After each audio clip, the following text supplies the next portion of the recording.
party at the VFW when I got the yellow Tonka truck for I don't remember his name. I think he was the younger of Gary's two stepsons.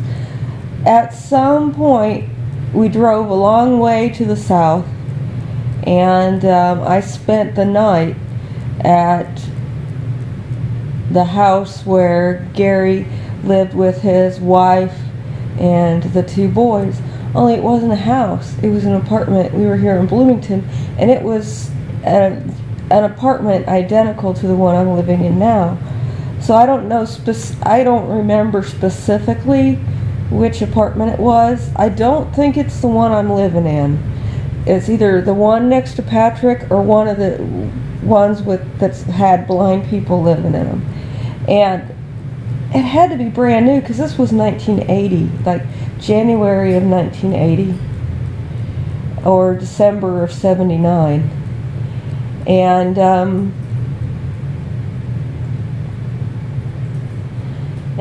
they'd already trashed it, and it was filled to the gills. And we went into the bedroom, and we had 4 people living in a 1-bedroom apartment. And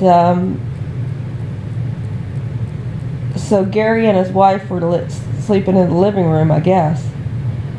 And because I kept asking, where's their room? Or, well, where's their room? And,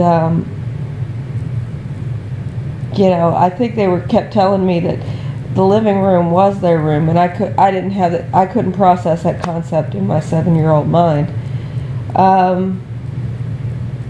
So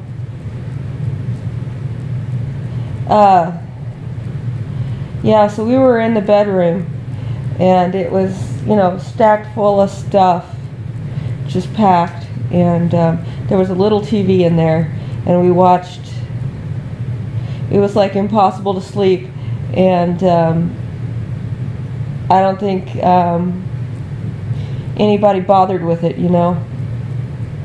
and the kids especially, and